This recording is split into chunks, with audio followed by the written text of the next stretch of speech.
One. Welcome to No Time to Explain, everybody. We are we're being weird today. I don't know why.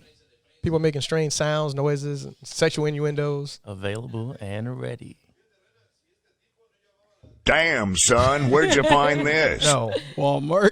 you say that Target, sir. Target. Ross. nigga, you say that as you're holding a baby in your lap.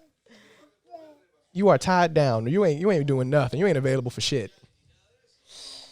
Time is limited. You just offended the whole single parent crowd. All 8 of our single parent. You know what? 8 of us fan base. Fan base, yeah. You know what? I'll recant that. All new fathers, 3-month-old fathers. I'm okay with that. So you saying you still got a chance?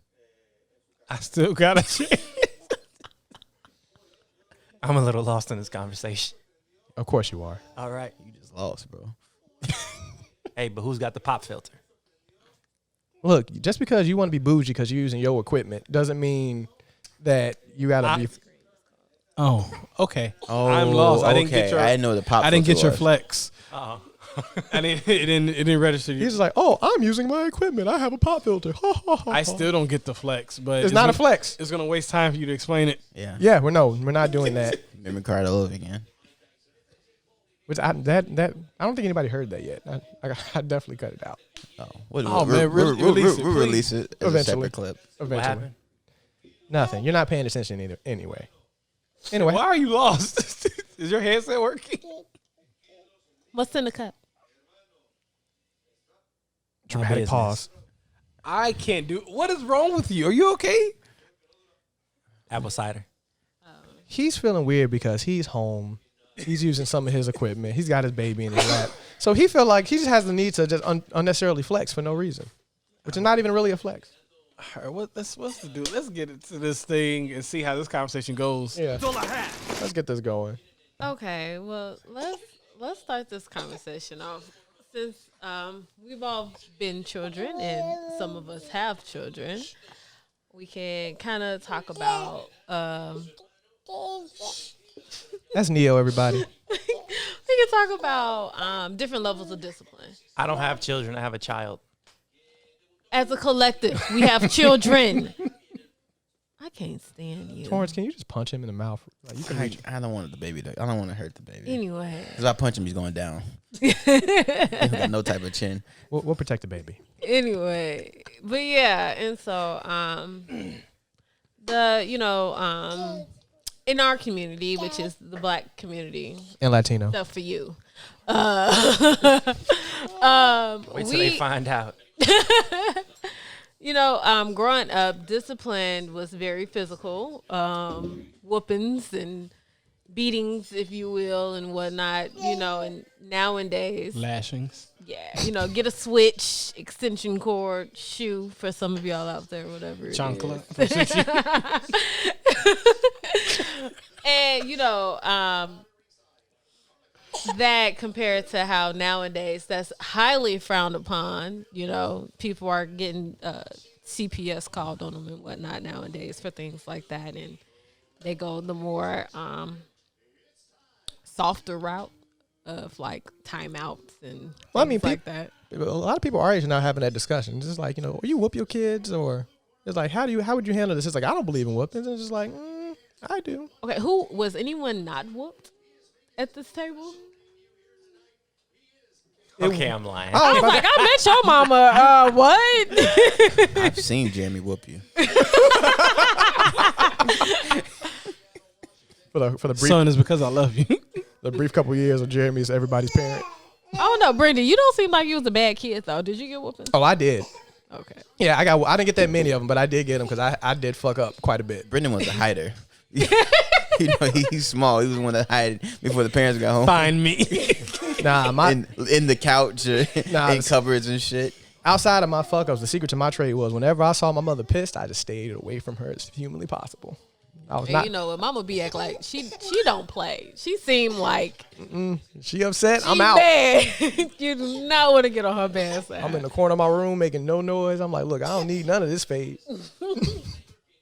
I was smart about it. I wasn't antagonizing. I didn't do it. Like I said, I I did get my hand full of whoopings, but I deserved them. Torn. Finally. Was your mama? She didn't. Homie, don't play that. Man, my mom was she just switch it up. She would either call my grandfather or do it herself. So I didn't know. I didn't know how angry she would be, because when she's just like kind of pissed, she'd do it herself. But she was really mad. She'd call, 'cause she knows I have to wait for him to come, and the doorbell would ring, and I have to answer it. And then he would send me all the way upstairs. So I lived in third. I had 3 floors. He'd send me all the way upstairs. Then he'd talk to my mom on the second floor and then call me back down.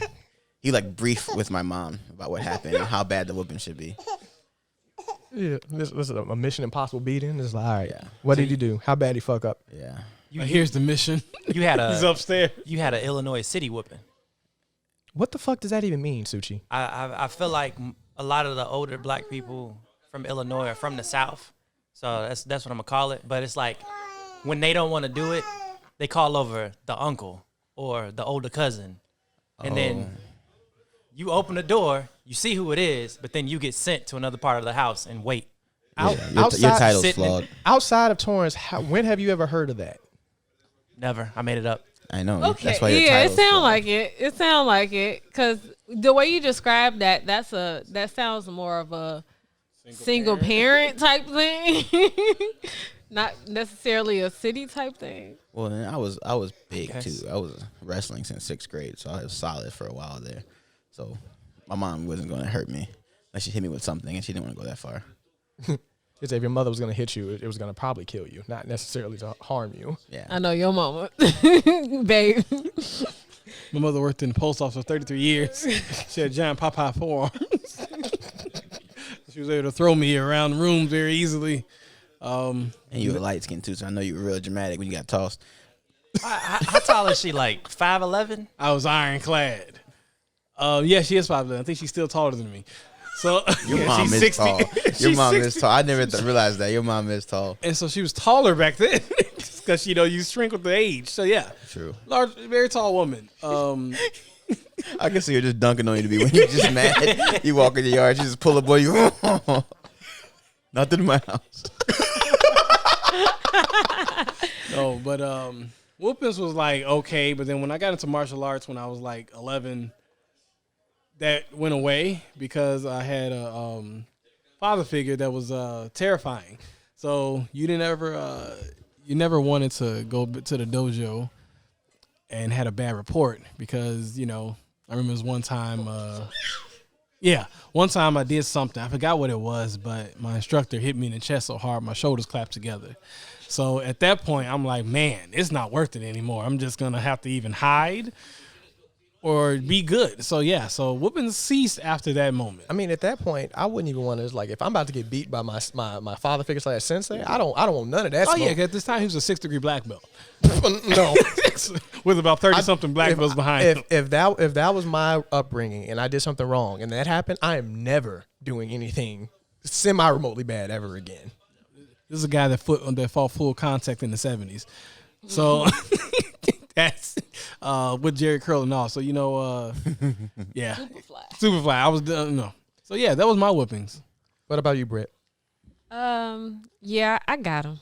I got him a lot. My mama. Your mama seemed like the whooping type person. She is. She's I that remember beautiful. when I was 4, I cut my sister's hair off. Right, just her bang. She was a couple of months old. Not the bang. Yeah, the bang. And so I cut it off, hid it in the couch, and she found it. Wait, hold on. You hid it in the house in the couch. after you cut her bangs off? Yeah, I cut her bang off. And So you stuffed just in throw the it away. couch. You hid it. Hid it in the couch. And I don't remember a lot. I do remember she had an extension cord.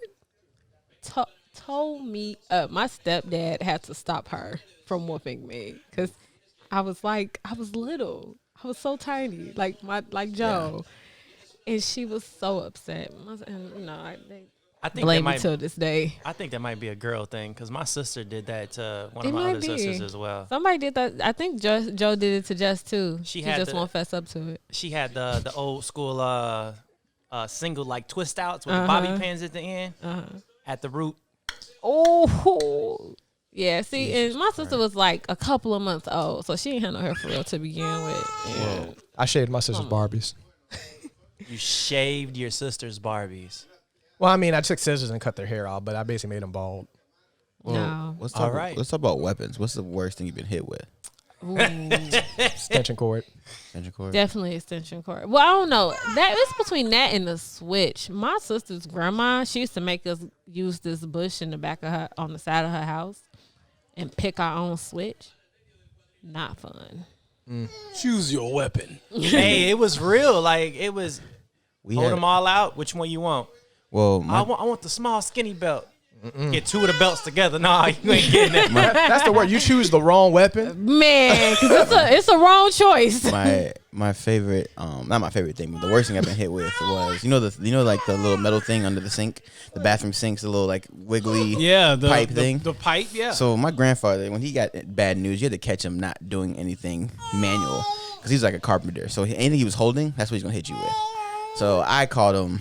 My uncle's baby mom at the time caught me still in the tech deck from Walgreens, and she told him why he's fixing the sink, and so I was outside the bathroom, and he was so confident he swung out of the bathroom around the corner and caught me in the back of the neck, put me down one shot, and then that was my whole whipping.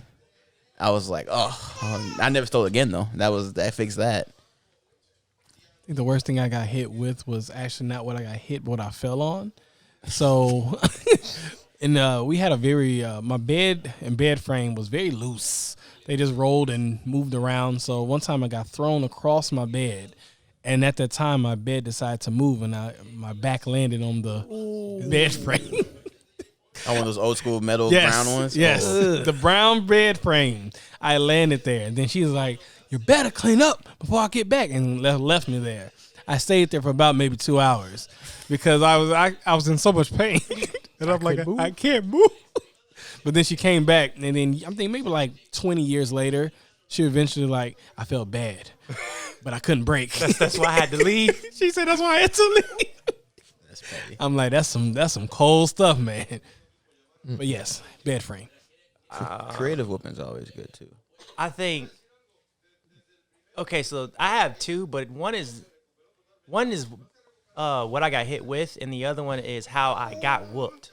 But What you got hit with? what I got hit with was this clear belt. It was a clear belt about Baby fat. 2-3 inches thick.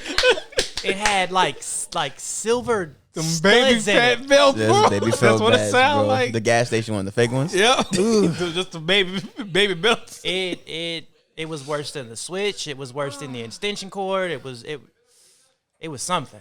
My dad had to tell her like, hey, don't whoop him with that. Cut it out. But it's one of the worst that I got though was my uncle came over and grabbed me by the back of my pants, lifted me off of the ground, and then proceeded to whoop me. So he gave you a wedgie and whipped your ass at the Bro, same that time. is aggressive. That's aggressive. That's bad. That's aggressive. So you had to struggle with your the testicles at the time being bunched up inside you, dangling from the ground with no control while getting a beating. It's it was something. Hear me out. Were you a pinata? You are Hispanic. You are Hispanic. So, Full circle. Thank you. what'd you drop? Candy, coins, His pride. his pride, Tears. tears. So okay, so was did everyone else here get like the hits on the hand? At school. No, that was my grandmother had she was a larger lady, so she wasn't chasing nobody. She wasn't swinging no belt. So she would have us go grab a switch and then put our hands on the footstool and then Yeah, I had a grandparent like that. Oh no, never. I would have loved that. no, you wouldn't have. No, I would have took that over what we got. We had. So You getting hit with parts. Metal pipes. my we had because you know what though, I understood because my uncle has 7 kids, 6 boys and 1 girl at the time, and then it was me and then 2 other boys, and then his brother-in-law had Deacon Man Deontay, 2 boys and twin girls. So it was like 16 of us, and we'd all stay together on weekends. So it's a lot of not all of us. We're gonna be bad. Like we're gonna interchange and be bad. And like one day, 8 of us were playing this game where we would turn the lights off and then have a pillow fight, and the last one standing would win. So we kept doing this over and over again. And my auntie came home, and I was lucky. I went to the bathroom while they were playing. So I came out the bathroom. She came in the house, and she has the belt, and she opens the door, closes the door, leaves the lights off, and says, "Are we gonna play now?" And just starts swinging in the dark. And just lighting, and then so she'll catch you, light you up, let you out the room. So, so they're just in the dark, coming out one at a time, and she's just lighting us up. And they all come out one at a time, tears, holding something, the face, their neck, their bag, wherever she caught them, she just beat her ass in the dark. And then the last one was Dicky Man, and he got into the closet and was laying across the top of the closet. Survival skills. She said, because you're so creative, I'll let you go. And he climbed out the closet. She called him right across the mouth. She's like, "Nigga, I ain't letting shit go." And to this day, it was funny. So the only one to get beat. That was funny. That was a part of that one. I was smart. But I was lucky. R.I.P. So I'll ask. Who's My aunt passed away. Oh, okay. I was like, did the child? Like, okay. Like, was it No. somebody dying? Or RP. Laughing, but looking back at it, it was funny. So I'll ask y'all this because this Yeah, it should be. The death doesn't correlate. Did she die from it? No. Okay, no. all right. No, 20 years later. Long life. All right. So anyway, like I'll ask y'all this because this is something that I kind of talked to a couple older people. Do y'all believe that the whoopings that y'all received helps you grow from a childhood to adulthood in some form or fashion? To an extent. Yeah. Riddle, well, to an extent to how, Suchi?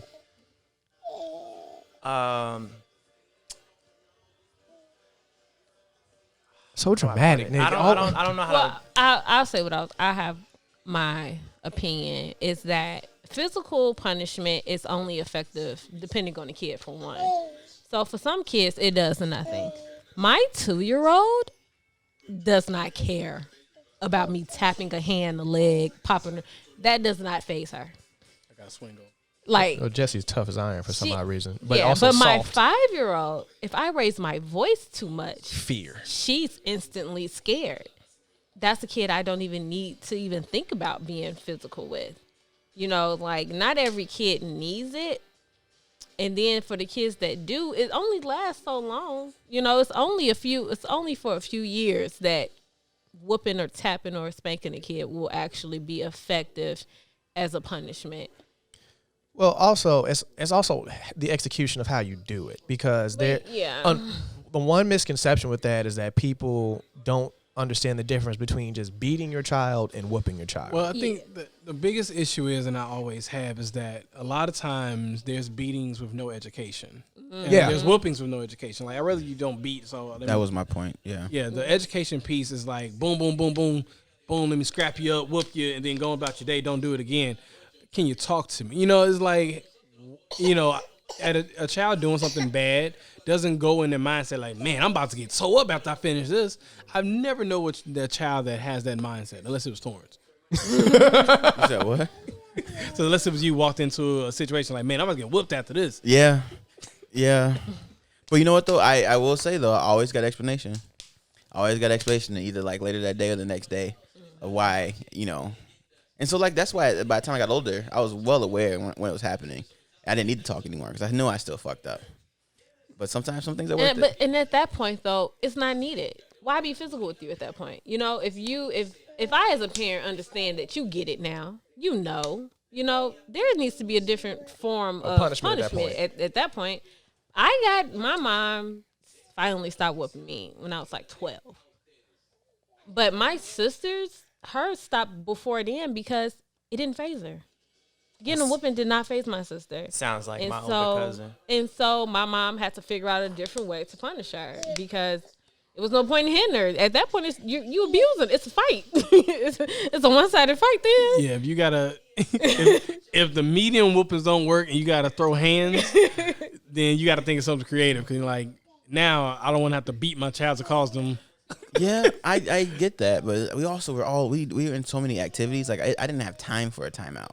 You weren't gonna like. Well, no, it's not a timeout. Okay, remember no our phone. Okay, no. Well, you know what kind of phone I had, yeah, bro? no, I know. It's take different what for you us. love. If Yeah, you I'm love, gonna take what you whether like. you love something or you being active, take that. Yeah. No phone privileges. No, you know. You like wrestling? You're not You're going off nowhere. for a season.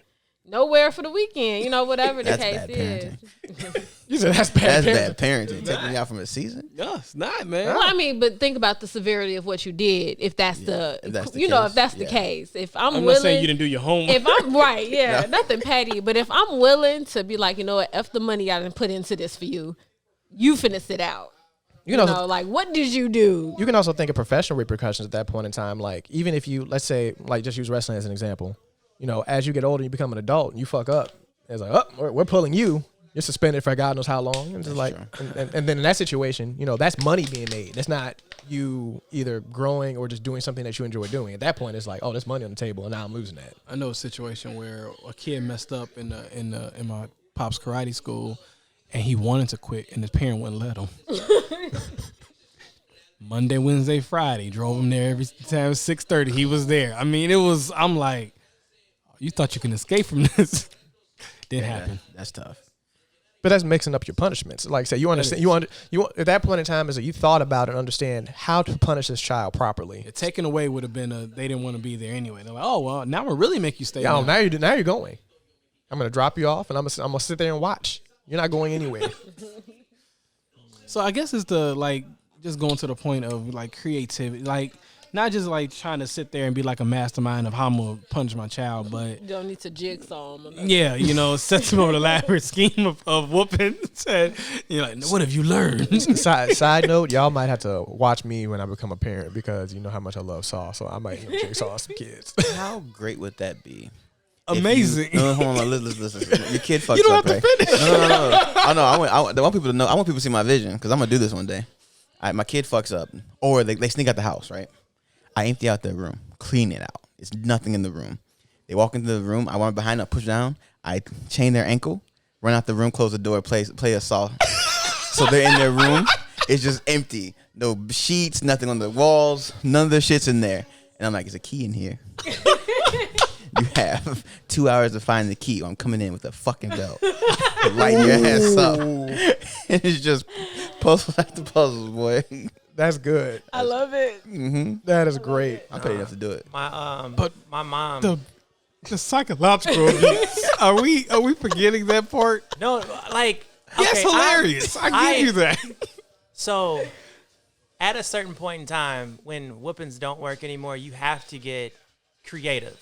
And from what I've learned, fear sticks better than actual beating does, or whooping. Like, because at a certain point in my head, it was like I would rather be whooped than be yelled at, or something that I have to figure out. And as a parent, like, it's like, oh, well, let me yell at you. Because if you rather have the whooping, I'm gonna do the opposite. And it was so annoying because it's like, all right, so now I'm stuck here. I have to sit. I'm here and I didn't even do anything, and I'm being yelled at because somebody else did something. Just whoop me and let me go. Like that's why you don't get the whooping, man. You got let go. Oh, we had to sleep. We had to take a nap. It was whooping and those daytime naps. Those terrible, awful daytime night when the like shades 1 are down. o'clock. Yeah, the shades are down, but it's so bright outside. The whole room's lit anyway. Yes. TV's off. Y'all both sniffling and crying. You and your cousin just. That's what. Like I probably should have Oh, napped shit. after a whooping, but I it's get like, what you're saying though, because you're taking my time. I'm 30 and I'm terrified of my mother. Like Yolanda's crazy. I'm not messing with her. You know, Your mom's terrified. she Very. terrifies me. You know, my dad was very passive. I think he spanked me twice under the age of 5. So like, he was not a disciplinarian, but I loved my dad so much. I never wanted to give him a reason to have to discipline me. Mm-hmm. So a lot of times I was good for the sake of not having my dad mad. Yeah, not having my dad disappointed in me because I didn't live with him. You know, I only saw him, you know, every other weekend. So it's like, okay, I want this to be good because I ain't trying to be in trouble. But Yolanda, that's a scary woman. And I was like, I'm the oldest, so I'm the test I'm the test kid. You test stuff out, just figure out what works. And so I got right. I got the brunt of a lot of stuff, and so even now, my sister and brothers, they cuss in front of my mom, and not at her, but they cuss in front of her. They're just real reckless, and that's more of that generational stuff to me because they, born after 95 or whatever. I could not. I wish I would cuss in front of you. I don't cuss in front of, or I might slip up every now and then, but I don't cuss in front of my mom, my aunt, my grandmother. I can't do it. I do. But y'all got a different relationship though. Yeah. I don't want to cuss in front of your mama. I will never. And I don't. Bro, I'm about to fight you, man. This boy, put your hands down. So I'm about to get creative with him because he tough as nails too. But even when I cussed heavily, a lot of people so I don't cuss now. I slip up here and there, but even before then, no one knew that I cuss. No one at all. Drinking that gang bang. Sparkle bitch suits everybody. But no one knew that I cuss because if there was a parent grown up, nothing, not a peep, not nothing, I think you wouldn't even get a dang from me. Because if it was any level of disrespect, oh man. Oh yeah, you're done. You're done. You're done. You might as well just wrap it up right there. See, I don't know. Mine had 2 points. I was just taught not to swear around adults. And then I went into the barbershop as a kid, and they had a sign that said, swearing shortens your vocabulary. And it's true. It's I hate true. that argument. I hate that. Because to me, cuss words are, they're just they're extensions of your vocabulary, but they become words that you lean on. It makes your to me, it makes your vocabulary spicy. That's all. It is the most emotionally... what's the word I want to use? Most emotionally blunt type of words. Or emotionally activated. Emotionally activated words. Because if I say you're pissing me off, you're pissing me off, you're pissing me off. It's different tones, but you kind of get the idea. You are fucking pissing me off. That raises that statement. No. I agree with you, but what I'm saying is for some people, I'm not gonna say all. Spice. They add spice, It but makes your words spicy. For some people, they become words that you lean on, I get what you're saying. No, and I get you too, but also and also with and I don't even want to get into the whole thing about cuss words, but it's honestly, I've never seen curse words be productive in any type of argument. I'm not saying it doesn't happen because there's always outliers to any blatant statement, but even going through mediations and conversations, relationships, is that it doesn't add on to it doesn't help the conversation. It lets the other person know that you've hit your limit. Yeah, it just adds more. It just adds more actually aggression to the conversation. Well, you gotta remember what a mediation is for though. It's to talk things out without being overly emotional, and so you have these words that evoke emotion. Yeah, it's gonna make that conversation harder. So I wouldn't blame the words and it's something like that because that situation is supposed to be a little bit more emotionless and more fact based. No, I'm not even just using just mediation as my factor. Arguments in general, arguments in general, discussions, whatever you want to put at it is never. I've never seen it help. Well, because imagine what my argument is. My argument, if I'm trying to argue with you to make you understand you stupid, curse words are getting my point across. You know what I mean? I'm not trying to change your mind at this point. I'm trying to show you that shit is stupid. Well, that's the thing is, when I say argument has never helped, that's not helping. That's what I'm saying. Hurt people. And if someone is having a conversation to hurt somebody, then achieve. But if somebody's having is arguing or having a discussion with somebody, so it never brings resolution. It never brings a revolution. So okay, and to me, if you're not going for a resolution, you're not being helpful. I mean, that's just it. If I'm trying to hurt somebody, I'm not trying to help them. Some of us like being toxic, man. You? Clearly. I'm not toxic. Man, I'm sorry. I just wanted to. The only reason I said that is that even when it comes to parents, I made it my mission. I even had a conversation with my mother a while ago. I'm like, hey, can you not curse at me? It was just. I had that when I was a child. Just a real conversation because I'm like, you can get your point across, and I feel exactly the same. But when you add the level of profanity, now I'm like, okay, it puts me in a place where you can still yell at me saying, I'll make it my mission. I will never use a curse word at my children, but I can get very creative. And I had to be about 14. I was like, I was like, can you not yell at me and just talk to me like a human being? That didn't go well, but I put it out there. That's real. It all makes sense now. I just asked about the curse words. I could say talk to me like that was like 18 No, when I was almost out. I said Had a a lot way of of escape. I said a lot of things. I told my mom that she uses it as a meal ticket. Okay. Well, so do you? Okay. So with the way, with the stop, baby. Sorry, y'all. Neo. Anyway, do you guys think that with the way we were raised, when it comes to discipline, that it has a traumatic effect on us, either directly or indirectly? So define traumatic. Well, Does it define how I deal with? yeah, like when conflict? it comes to like because say if you were, because of how aggressive your grandfather was with the way he disciplined, are you in turn really aggressive with your conflicts? When you have your conflicts, do you think that plays a part in the way you react to those type of things? Yes. Okay. I do. Because my grandfather was always very. He's surprisingly. I paint him as this crazy person, but he's usually very calm.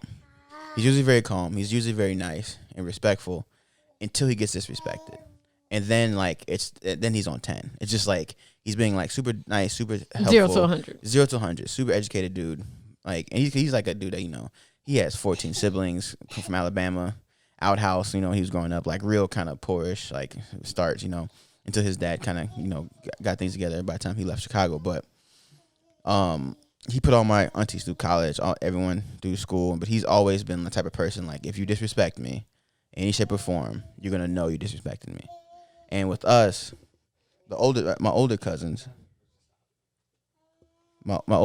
he always was very physical. Mm-hmm. But I noticed the younger cousins, he wasn't as physical with them. So he knew where to draw the line. He knew to draw the line, and even the generation of cousins after us, he really didn't whoop them very much compared to us. I think he got a little older. I 95 and younger kids. Yeah, mm-hmm. He got a little older, so he stopped doing it. But like me personally, like you guys see how I get when I feel disrespected. Right. Like I don't get mad often. Because I understand how bad I can be when I get mad. Mm-hmm. You know what I mean? Like, I've been dating Emma for You pause, everybody. Can you hear me? Yeah, you can hear you fine. No, I can't hear anybody. Oh. Yeah. Oh, I might have died. Okay. Your headphones died? Probably. Yeah. Okay. But sorry, we'll edit this. But like for me, like I've probably been dating Emma. We've been dating We've been dating for like 4 years. I've probably really yelled at her maybe twice. Is that right, baby? 3 times? 3 maybe? Yeah. How many times have you yelled at me?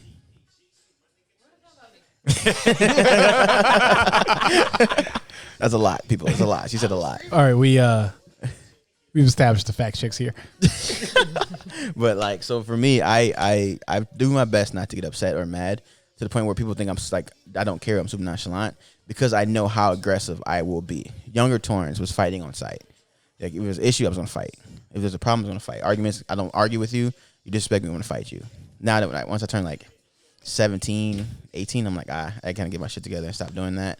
I became a little bit better about communicating, and then I started doing better with relationships when I started like taking relationships seriously. Mm-hmm. So for me, something I'm still working on personally. I'm not beating people up in the streets, but like controlling my anger and not being mad type of thing.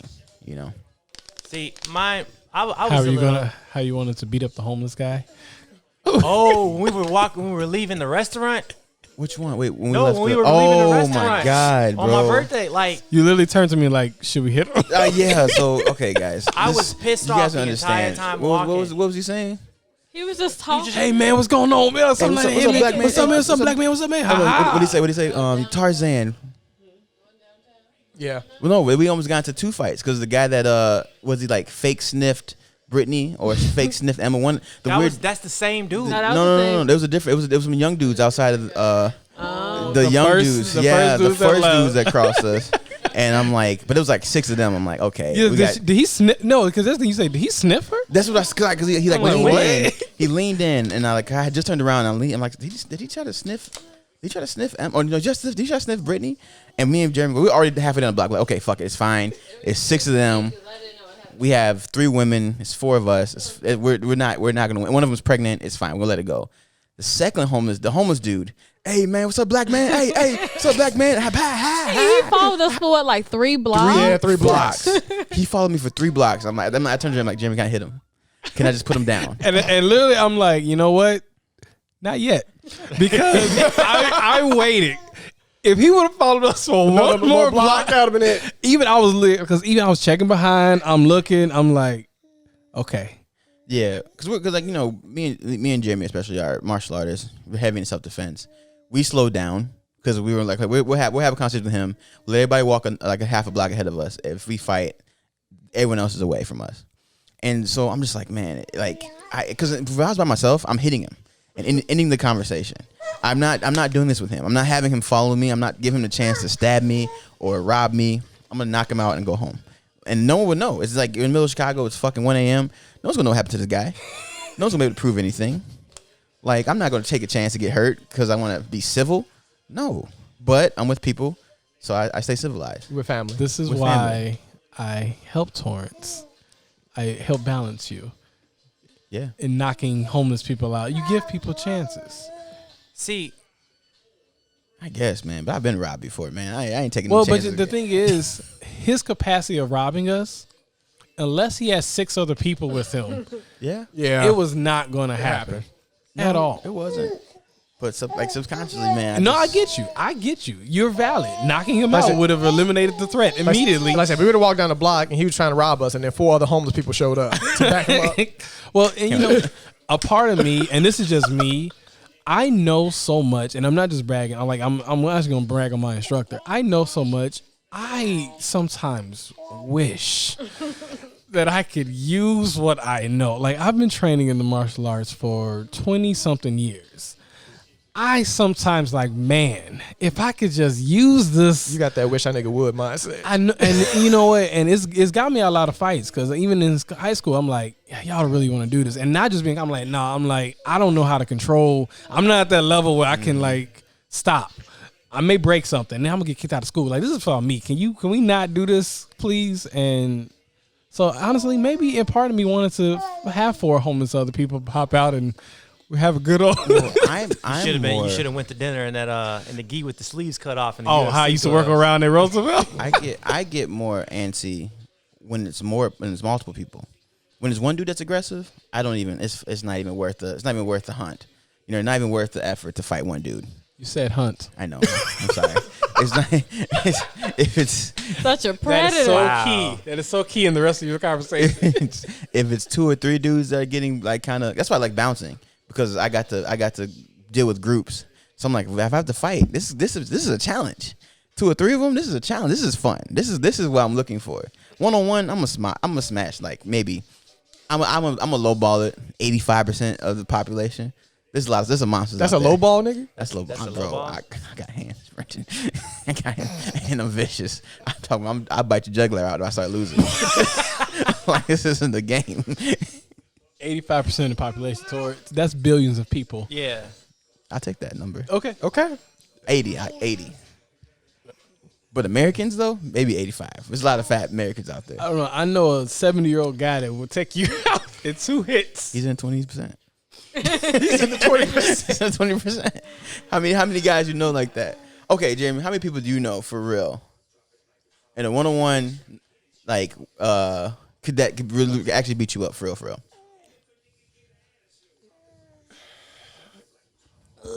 I mean, okay. I'm talking about life or death. Life or death. Locked in a room is you versus one other person. How many times do you not come out that room? Are we talking about like out of everybody I know, like just my Everybody media you know. circle? No, people you know. Everyone you met. Like celebrities and everything? No, people you've come across I've come in real life. I'll say, because since I'm heavy in the tournament circuit, probably maybe 10. Mm-hmm. Maybe 10. And all of them are like some monsters. Like some legit monsters. I'm like, man, I would have to shoot that guy. Mm-hmm. So yeah, I 10. And I'll say I know about 15 to 20. But I was at a pro fight gym. And you know what I mean? And these are guys, you know, just half of them are bigger than me. And that's the main component. That you're just as dangerous as me, but bigger. You know what I mean? Yeah. So, but I've met a lot of people in my lifetime. So knowing 20 niggas that can actually probably beat me in a one-on-one fight out of thousands. See, and it's always weird because when I think of like, cause like, and I just get off subject, is that cause the people we like, cause I don't know, we fight illegal, all illegal. I mean, eye gouge, hitting pressure points, paralyzing, taking your shoulder out, you know, hitting you in the knee joint, snapping your leg. I don't know, man. Is that those 10 people? I think they'll mess me up real bad. This one guy know a move that I don't want to talk about secrets. So is this how the whoopings affected you and your conversations? Is No, like real talk. This is affecting me. Look, because there's killers out here. There's some serious killers out here. Like all that little fancy dancy stuff that you be seeing in kung fu movies and stuff. A lot of it is fake. But man, with my own eyes, I have seen people crush bricks with their hands. Like real cinder blocks with their hands. And that's why I strike first. I treat everyone I've ever gotten to an altercation with, no matter how small or big, that they're more dangerous than me. Fear is a driver. I don't know what this person can do. I don't know what they have on them. I don't know what they can do. I don't know what they're thinking about. Because I have eyes, ears, throat, and a groin. Just like every other male. I have to protect those things. So just me being bigger than him and know how to fight doesn't mean he won't kick me in the dick and fuck me up. You know what I mean? So because I could be like, hey, you know, don't get angry, and he kicks me in the dick. I drop. He snaps my neck, and then I'm out of there because I'm trying to talk reason to this dude. No, I'm going for the jugular. Just instantly. Just instantly, because I won't kill him. But you know what's funny about your conversation is that y'all are strictly talking hands. Nobody is talking about, I'm gonna shoot that nigga. Yeah. You know what I mean? And that's the difference in generations, I feel like, because you get somebody that's 5-6 years younger than you. we veering I'ma into shoot you. tomorrow. We veering into tomorrow. I'm not going, you know what I mean? Well, no, I'm not. No, because what I'm finna talk about is the generational differences, because you think those I'm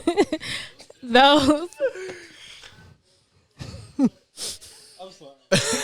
You want to do it? No, I'm just like, no, just that my mind just went towards having a conversation with a person just snapping their neck.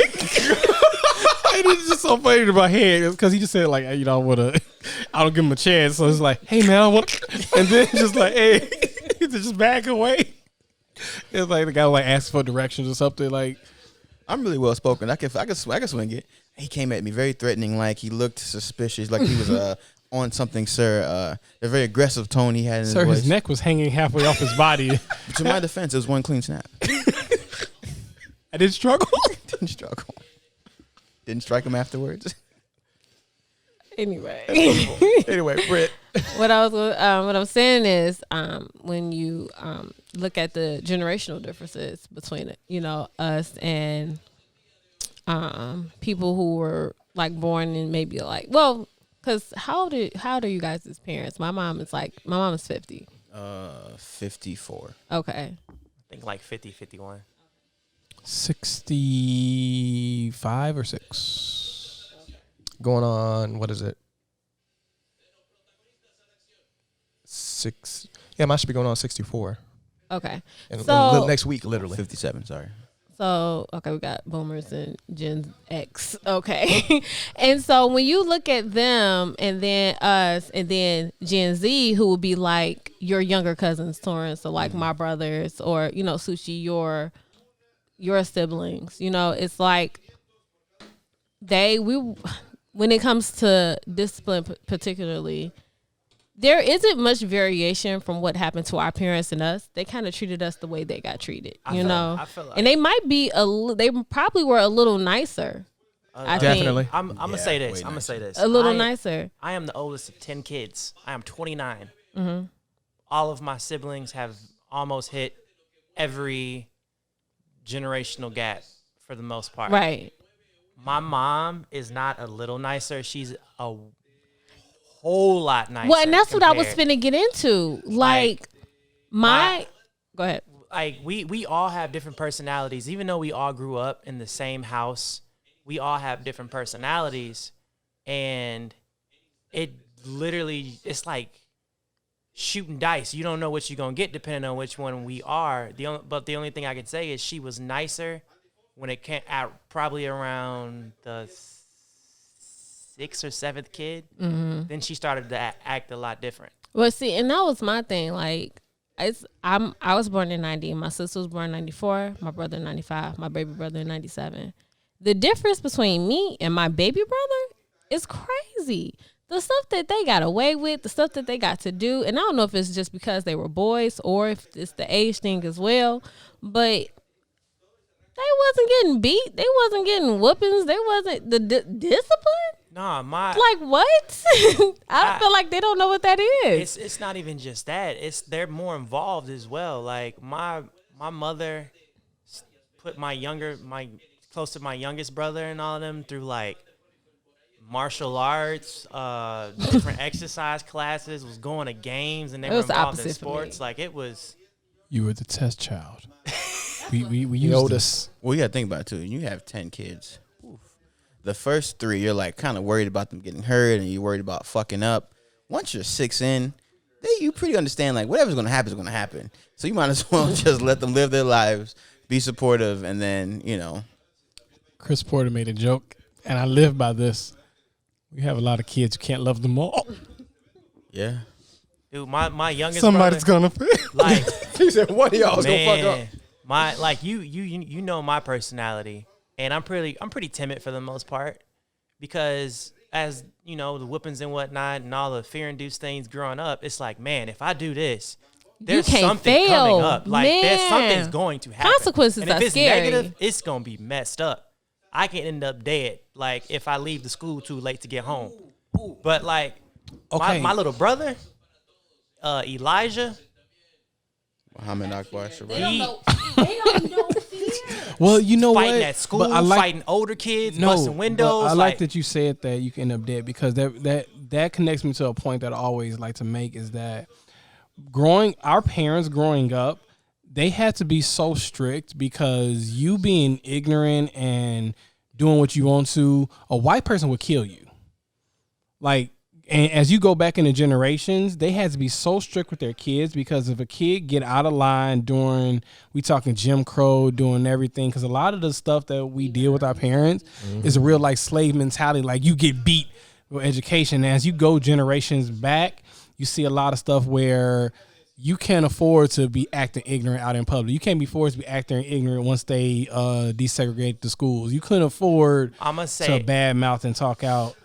I mean, it's true. No. I mean, you disagree. I'm not disagreeing with what you're saying. All I'm gonna say is Like what? my household was different, because I had a white grandmother. Like, Yeah, it that's what you- wasn't acting out in front of such and such or whoever. Or mine was more so. My mom was born in Harvey and hung out on the south side of Chicago 90% of the time as I was growing up. Is your mom black? My mom is mixed. Okay. And like What do you think? I've been around like I don't know what his dad look like. some real people, and her thing was Well, he was talking about Real? older. no, and that's what I'm saying. Like False people? Like fake? shut Imaginary friends? up. Her thing was, it wasn't more so like acting out. It was more so, hey, don't be out too late.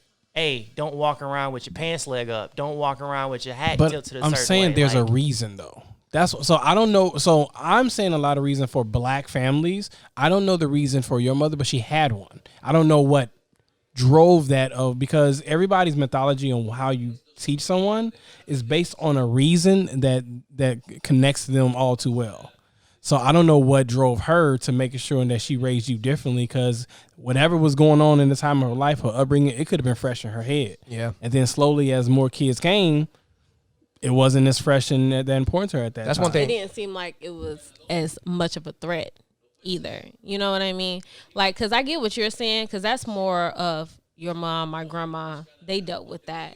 My mom tells me stories all the time about how when she was a kid, they were they walked everywhere and they did all this stuff and they were out late and nobody was watching them and they just was home before dark, and you know what I mean? And they kind of gave us that same freedom too. Yeah. I feel like, you know, to kind of like, you know, make sure you're home before the lights come on, you know, stuff like that, XYZ.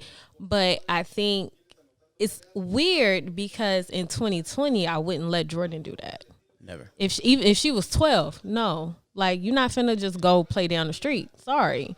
Circles got tighter when I was growing up, like you said, because my mother would be like, we'd always drive past my Auntie Bessie's old house. She's like, oh, I used to walk over here, blah, blah, blah. It was like 5 blocks away from my grandfather's house. But when I was growing up, I had 2-block radius to the park, and then a path I had to stay on to get to Tony's, which is just the liquor store, or I mean the corner store, and then the liquor store. We had paths. We had to stay on to go to those places for my grandmother and grandfather. And then we had one park we can go to that had a basketball court. We couldn't go anywhere outside of those areas. And when we did, it was fury, because they were just like so worried about, because like you said, back in the day, 60s, 70s, they would be able to go out and leave and walk around and do the fuck they wanted to. But you know, when you're growing up on Central in Austin or Madison or towards K-Town, you know what I mean, or Laramie, you're not walking around and just doing shit like that. You know what I mean? See, that's what's so confusing about me as far as like growing up, because my mom, I wasn't allowed to go anywhere off of 15th and Arthur until I was like 15. Like 15, 16, I couldn't leave the block. And I chose not to leave the block after a while. I'm not gonna lie, like I wasn't going to Tolliston Park. I'm not doing it. And then like with me and my uncle's only a few years older than me. In Hammond, went anywhere. Me and him went anywhere. Like if I was at my grandparents, she didn't care. Like that's just what we did. And then when it came to being in the city, I could only leave the radius of the house unless I was with my cousins. Like I couldn't go anywhere. You couldn't just go venture off or nothing. Nowhere. Like it was across the street, the next door neighbor's house, and that was it. Yeah. And it's so crazy because when I get it now, being older and being a parent, I get why they were like that. Because I remember skipping school, me and my friend will walk over to her grandma's house.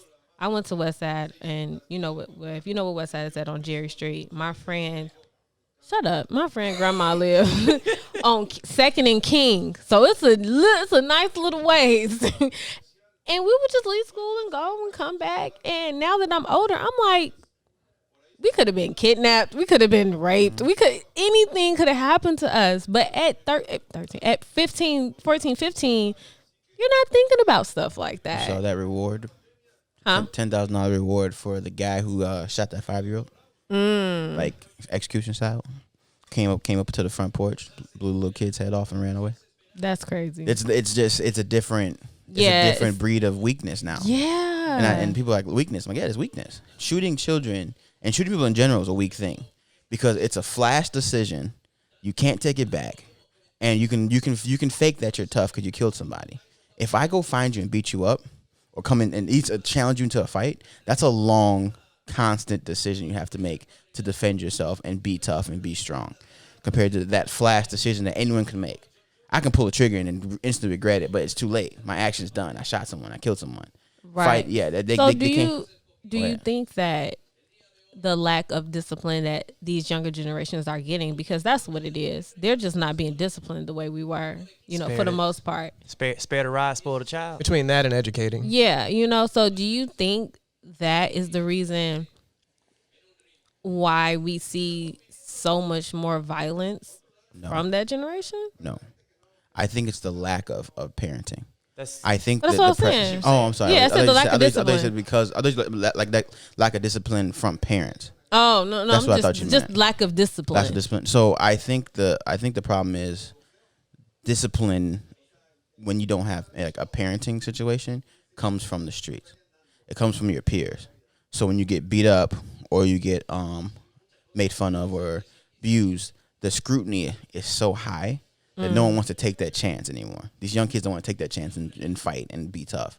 So they rather hold a gun and intimidate with fear instead of taking the chance of getting beat up and exposed that they're not tough, because they have to be tough.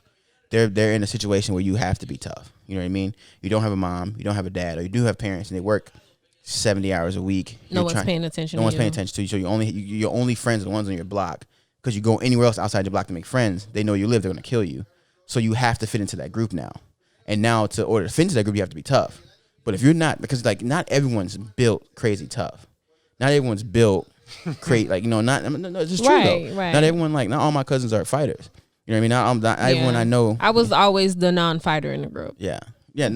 Like I only fight mostly because I just don't want to get beat up.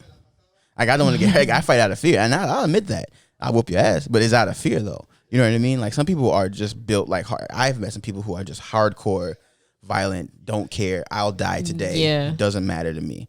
But then there's people who like I don't want to do that, but I have to pretend to be that, and so they hide behind a gun because it's easy. I mean, that's like me because, like I said, I'm not a built fighter at all. But like the handful of fights I've ever had in my entire life, it's literally just so I could defend myself and that say, hey, don't fuck with me. That's literally it. Yeah. But if you lose those fights, you know, we have a parent, you can talk to a parent, they can explain to you like, oh, it's okay. You lose those fights and it's just your peers. You're a pussy and people are going to talk shit about you, blah, blah, blah. Yeah. No, my parents were just strict. It's just like, hey, defend yourself. And that was it. It's crazy because I see it, and because I grew up in the hood, I get it from like that standpoint. But when you start seeing these type of things happen in the suburban areas and areas where there's this mentality of good families, home families or whatever, and that they're, you know, oh, these people are cared about and they shouldn't have these type of problems, but yet you have your school shooters and you have those type of situations, which are, to me, a lot. White kids are mean. Yeah. Like, that's another breed, you know, like that's the stuff you see, like the way they, even with social media, like the stuff you see on social media or in movies and things like that, it's like, watch Disney Channel, CBS. It's like, so vicious. And it's like, what I will say this about, because I went to school in the suburbs, so my mom lived out there. But like all my after school programs are in the hood. Black kids make fun of you and they bully you, but they'll still hang out with you. Yeah, they'll still invite you places. They'll still they'll fuck with you a lot. Oh, you're a nerd, they won't exclude you. Right. You know what I mean? White kids would tear you apart and then don't talk to you all day. They'll give you a card to a birthday party at the wrong location. Yeah, or just not give you shit. They just won't give you shit. They'll be like, and they'll tell you about it. Like, oh, I don't want you to come. Like, I have never seen someone invite a bunch of people and they go up to someone like, I don't want you to come to my house. Just don't invite me, bro. Like, just don't tell me about it. Don't find me to tell me that you're not inviting me. Just don't do it. Just don't do it. Nah. So I've seen this. Like, I had a little buddy, Sean Noda. There's a little. Oh damn, you can delete that out. But I don't know what nigga it is. But I used to really protect him because he was a super nerdy kid and he used to get beat up a lot. And like, you could just see the pain in his eyes when he got, because I didn't understand it because I could defend myself. But him, he would just not, he wouldn't do anything. He was quiet. He'd take the beatings and just be like, you know, whatever. And like, just the way those people treated him and like pantsing him and like choking him out and throwing him around, I'm just like, these kids are way worse. Black kids just beat you up and leave it alone. Or you know what I mean? But these kids like choke you out and hold you down and pin you and like, you know, steal your shit and like take your shoes and throw on the roof. Like, I'm just like, you gotta shoot some of these motherfuckers. And I get why. I'm not condoning violence at all. But at that point, you was like, yeah, I understand. Yeah, hands ain't solving this problem. Yeah, I'm really shocked this kid wasn't a shooter. I am really shocked to this day that he kept it together, because I would have. Yeah, I've never understood that because, like I said, I grew up in second half of my life I grew up in the suburbs too. So like, I see kids do a bunch of stupid stuff, and I just didn't get it. I didn't understand, like, why are you acting this way? Why are you, like, why are you talking to your parents like that? It's like, bro, you got it just as good as I do. And to me, it always seems to come back to a lack of discipline, a lack of having somebody tell you, hey, you don't do that, or they have never been reprimanded, or they have been over reprimanded because they are being abused to a certain extent. I 100% agree. That's still weird though, because it's like in the black neighborhood you could find people who are over reprimanded, but you don't find school shootings. Or if there is one, it's either very rare or it's usually gang related. That's school shootings in the hoods are gang related. And like in like it's in the hood, usually outside of the school. Like, it's never in school. Well, you know, like always that I hate that storyline with like the white bully whose dad's super abusive, so they go to school and abuse the other kids because their dad's abusive. Yeah, like, That's one thing I would never like from all my whoopings. I never wanted to pass along to another To someone child. else. Right. I never understood like that The lack, storyline. there's a lack of compassion there. Yeah. But I guess maybe that's what it is because your parents were still compassionate to you. You know what Maybe, compassion is, you know? Well, even statistically, when you really think about it, how many in black schools, how many people that you know or not know were molested as a child? Their parents were beating them. Yeah. Like out of the thousands and thousands of black inner city schools, you still do not hear about school shootings, and they fit those same demographic of their parents are beating them. They're maybe their mother's on a drug, on crack. They're never home. There's definitely a gun in the They've house. been molested. Yeah. There's, I mean, you know what I'm Or a saying? gun is easily accessible. I can take those same variables and put them in the hood, and we still don't see school shootings that are bully related. Yeah. Well, yeah. Because I was going to say a lot of times those kids, those are your timeout kids. Or, I got a story for a timeout kid. So go ahead. I had this friend in middle school and high school. His name was David. Privileged black dude. And I was befuddled when yes, I'm saying befuddled. I'm pulling a Suchi and using a bigger word, but I was literally shocked to see that he only got timeouts entire life. Black mom, black dad. And he's like, oh, I've never had a whooping. I've only had timeouts. I looked at him, I was like, wait, what? And he would tell me some of the stuff he did. It's like he would literally curse at his mom, not curse like to his parents, curse at his parents. Jesus. Like things is like I don't mean to make this racial, but I don't see a lot of black folks curse at their parents. Never. Some of them, like when you hit a certain line, you may curse around your parents, but you're not cursing at them. The door slam is the black thing. Yeah. That's the closest thing to disrespect in black slamming black the door. households is slamming the door. Yeah, then you ain't got a And door. that's no more. risky. That's risky. That's risky. That is. You want to show some anger or lose your door? Make that decision. Oh, that's Or your life. My sister lost her door that way. my sister literally lost her door that way when we were younger. But it killed me because I'm just like, he's doing all these things that I hear that I always heard in white families. Like I said, I've never seen like a black person or a black kid do that around their parents, no matter how bad the situation, like just like with the shootings, no matter how bad the situation is, mother's on drugs or whatever, or anything going on, never see it happen, never hear it happen. To see and hear him do that around his parents, I'm like, I would have beat you. And I don't understand. He's like, oh, I get timeouts. I'm like, that does. And it literally didn't teach him anything. I'm just like, he would consistently do it. And it's not like he was a problem child, because he didn't like do a lot of terrible things. He would do stuff that's just blatantly disrespectful, but he wouldn't go like above and beyond as like, slap his mama or nothing like that. But he was just blatantly disrespectful.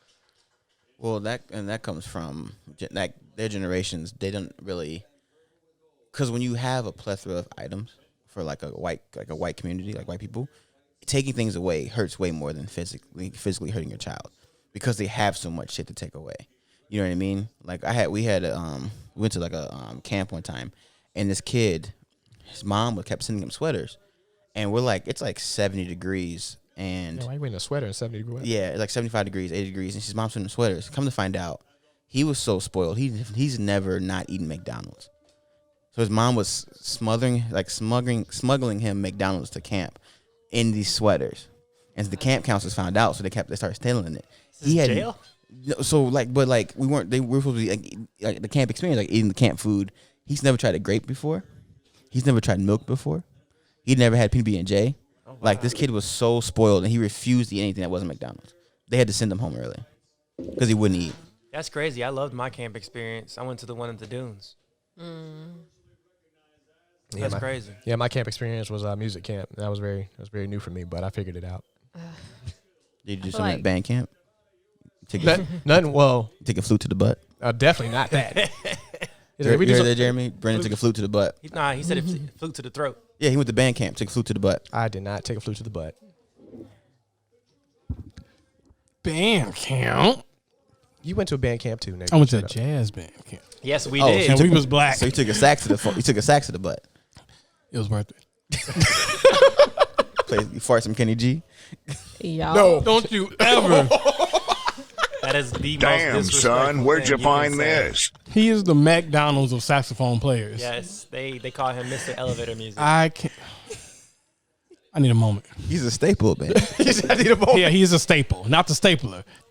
He's a staple of jazz. Just so many of them. Man, I can get. Oh, just don't.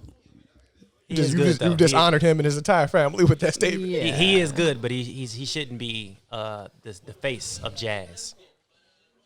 Yeah. So, but on the topic, like, what do timeouts really do? Okay, so Well, that goes back to me saying it depends on the kid. Like, timeouts work for Joe. For whatever reason, my child, she hates it, and it works. what you guys tend to say to me a lot, it's not just black and white. There's an array of colors, and when it comes to whoopings or disciplining your child, you have to use the array. One of the things that have stuck to me, like I said, whoopings were like, whoop me, get it over with, and let me move around about my day. One of the things that stuck to me, I was in like second or third grade. I was told to watch my sister, and I wasn't watching her. And I swear, my mom says it wasn't her, but I came back downstairs and my sister wasn't in the house no more. Oh, What? Yeah. Okay. And but she was in the neighbor's house, and my mom was over there. So, and she said she didn't go get her. She's the only person who knew. So, but anyway, it taught me about responsibility, because when my sister wasn't in the house anymore, I got scared. But yeah, it's definitely levels to it. I hate it. Oh, I remember one time I was on punishment for the summer. I wasn't supposed to go outside or talk on the phone or do nothing. I definitely did all those things because my mom was never home. My mom was like, only home at night, and by then it didn't matter. So, I guess, but she knew like that was the way to punish me. Take away what she thought she could take away. Like, I think what it is like a lot of kids nowadays don't really understand the concept of cause and effect, because I had a situation when I was with Aaron. We were riding bikes in the McDonald's parking lot, and somebody drove up in a car and threw a McDonald's cup at Aaron on his bike. He didn't have a concept of what the heck what could have happened, because I tried to follow him and he followed the car for like 16 blocks on his bike. At any point in time, we could have been dead. This was 11:30 at night. Hopped out their car. Like, it could have been the McDonald's over there by Now you're not saying on IUN. Oh no! Like, it was by Glen Park. yes. Oh no! It was late. shit took that L, boy. Like, Man, there could have been 6 people in that car, all strapped. Was he strapped at this time on his little bike squeaking? we were juniors. Oh no! See, yeah, you're right. Fear that like him not having a level of understanding consequences, and like I always like to Thank you to the Most High for watching over me that light. bro, yeah, because y'all have been 2 dead boys on the block because they tried to be funny, but then see that's the thing in the hood it's such a mentality of you got to prove yourself. So if in the hood they would look back and see these 2 kids trying to prove themselves, It could have went left. It I've could seen have. it go left on my own block. Like, yeah. Or it can be the reverse of that, when people are too confident in numbers. Like because we were egging one time, and we hit a guy on the bike with an egg, and it was 2 cars of us, 3 or 4 of us in each car, and we hit the guy with the bike, went 2 blocks, and we weren't thinking about him. We hit him. He's in a fucking bike. He's by himself. What he's gonna do? I turn around. I look back. The dude's biking as hard as he can, trying to follow us. I'm like, oh, God, I don't feel like dealing with this dude. And I'm in the second car. So the guy in front of us is not paying attention. He's on his phone trying to figure out where to go next. So he's not paying attention either. Dude pulls back behind him, pulls out a gun and just points it directly at the back of the car. I hit the floor. I start screaming. I'm like, Cyrus, move. Cyrus turns around, looks back, has to bump the car in front of us. My buddy Dan has to bump his car so he sees what's going on, and we pull off. We just go home. Then we just went home. We're just like, okay, we're done here. Yep. So we were so confident because there was so many of us. We're like, oh, nothing's gonna happen to us. That happened exactly to us. We was picking with this little dude's brother, and his dude rolled up and says, "Hey, y'all messing with my brother?" It's about. I mean, we got. is this the alley story? Yeah, it's the alley story. I mean, it was about like, cause like our band was full of hood niggas, so it was about maybe like 12 of us, maybe. Now I remember one dude pull up, "Hey, y'all messing with my brother?" Yeah, we messing with your brother. Everybody standing there posted. This man goes up, boom, pulls out the blicky. I'm a freshman at this time. I'm like, I'm not ready to die. So I start slowly backing up. And they standing 10 toes down. I'm like, y'all are crazy. I'm not, this ain't the life for me. Like, I'm about to run. Forget this. Ain't no pride. Like, I'm trying to live. Like, call me selfish. So at the end, the dude pulled off and they was like, man, Jerry, you was about to run, weren't you? I'm like, yes. Yeah. Yes, I was 100%. I had nothing to prove to you guys. nothing to prove at all. I value my life. Man, like, bro, I wouldn't even mess with the dude. Like, this is a friendship. We are not a gang, right? At all. You ain't paying the bills. Like, do I have protection? Is it like, what is going on? Did I get jumped in? I didn't know. You had protection. No, I did, but it's only because by friends, by associations. No, but okay. What I was gonna say. So the whole thing, I'm a Bible man. Spare the rod, spoil the child. No one is using rods. No one using anything anymore. No, just take the mic. Take it. You had something profound. Well, no, because I was just gonna say that I feel like also they took paddling and stuff out of schools, and I think that helped as well because consequences wasn't just at home; it was at school too, and to your teacher's discretion. And a lot of times, your parents, for the most part, they said, "Hey," and because they had our parents, I think. I can speak for all of us when I say had that village mentality. That's what I was. I feel my kid here is your responsibility, so take care of my kid and discipline him as you see fit. And this is why I feel like people had that freedom when they were older or when we were younger, because it takes a village to raise a child, and I knew if I messed up, especially on a certain block, they were going to tell my mother. Exactly. Like, I knew if I messed up at school, it was going back to my mother. Mm-hmm. I mean, my grandfather would tell me that all the time. It's like not only would he have to worry about him getting a whooping at home, like he's like, my neighbors could whoop me too. And then they tell my parents, and then I get whooped from them again. It's just like everybody in the block knew it. Just like, hey, they can put hands on my mom's. I used to hang out with my mom's best friend, her kids or whatever, all the time. I used to see how she whooped them kids. The day I saw my mom tell her, hey, if you ever need to, you can get her. I said, oh, hell no. Candy she did not have a light hand. So I was like, yeah, I ain't going to be acting a fool over here. Nah. Candy sound like a heavy set, light skinned woman. No. I'll show you pictures. She's like, I'm good, bro. You can't find the mic is the most amazing thing. Like, you'll stay here and then you slowly go. But let me tell you about she headbutted it when she swung it over. And then, Shut up. How about that? I think though the difference is between us and the younger generation is information though too, because that beating that it is. Yes, it is. Well, let him finish. Okay, my bad. You're right. My bad. Cut him off. Jesus. I apologize. Yeah. Don't cut me off and be wrong. At least be right and cut me off. But the ability to get information is a big difference between our generation and the close generation, because we use disc and cords where they have their phone in their pocket at all times. So if you say beating kids was still a thing, right, in school, and teachers could do that. It takes one kid to stand up to a teacher and beat the teacher, and that video goes viral. You power a whole violent generation. Like, you know what? We don't have to get hit.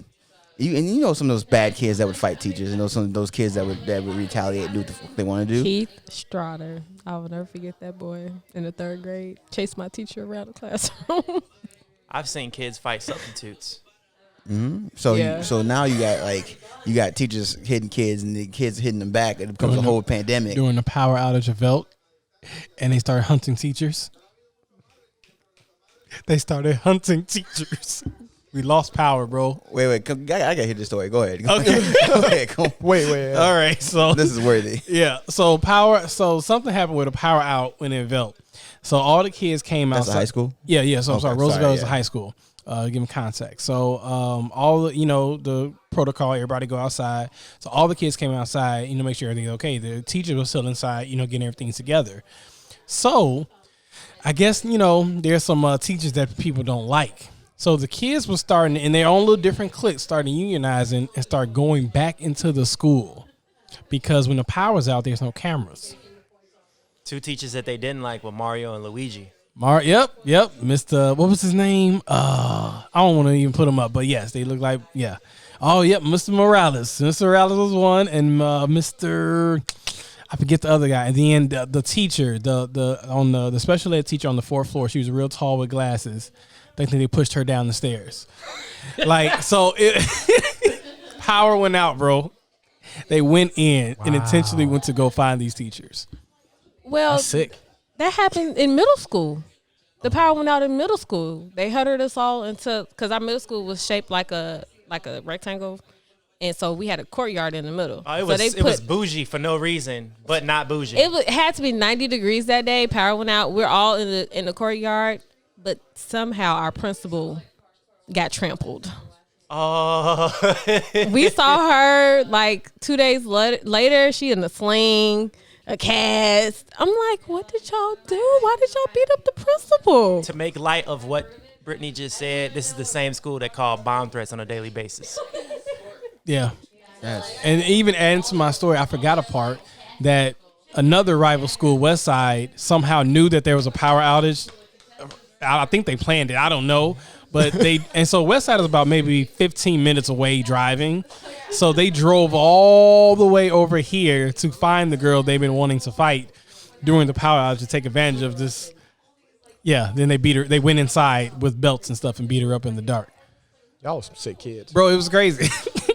Damn, bro. So so we never had anything that bad in middle school. My middle school, it was just threats because it was surprisingly very racially divided in middle school, where the Hispanics hung out with each other and the blacks hung out with each other. We did everything split: basketball, footballs, like snowball fights. We always picked teams based on race, and some of these Hispanic kids had tattoos already, bro, in 7th and 8th grade. Like, I'm talking about full-on forearm, neck tattoos. And I'm just like, what the fuck? Like, I think so people understand why I'm so violent. I'm like, I was in a race war between 11 and 13. And, and no one knew. Our teachers didn't know. My mom didn't know. I was trying to survive, bro. It was because in gym, no one used the back half of the locker room because it was too far from the teacher to hear. So we'd all have a bro with the black kids put our stuff on the floor or like in the locker or stuff. Or we all share lockers because we didn't want to get caught back by the showers, slacking. So we always peed on the hallway bathroom. We never peed in the locker rooms because you never want to get caught by yourself. And it was an emergency exit that was locked. So if you tried to run out the back, What type of emergency exit is locked? That's a trap. ocean violation. So one of my white buddies got caught in that hallway and tried to go to the emergency exit and hit the door, hit the ground, didn't open. Oh man, That got to be the most defeating feeling where you see an exit and you're running towards it. And then you can't and get you out. press against it and then it doesn't move. Then you look behind you and you just see fists and feet. Oh, no. I only get the reference because I've been indoctrinated all day of hearing the 4 videos you played today. Hate TikTok. But yes. So, like, I feel like when it comes to whooping, even, like, so I'm against beatings, and, growing up, a lot of things of what we experienced was abuse. That's not, that's not your. I will never hit Warren closed fists. I'll never throw an iron at Warren. Yeah, it's like, yeah, thank you. I thank you for verbalizing that and saying that. You need to go down a list of household supplies to make sure that you have agreement. Document this Warren in the closet. Like you can get because I know there's some and I don't know if I'm gonna set any anti-whooping. Wait, I got one more. Parents. I got one more.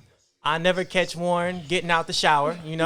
oh, the I'm right. wet What? whoopings, boy. Right, you choose. Let's not talk about Like that. intentional, that's some diabolical stuff. You're like, you know what? My whooping is nice, but man, I want your wet skin. Like that's sick, man. So we went from a whooping to a lash. Now you're like, yeah, I want more pain. I got one of those. It had gym the next day. I did too. I took an F because I was not finna put on my shorts and people see me all whipped up because I was lighter.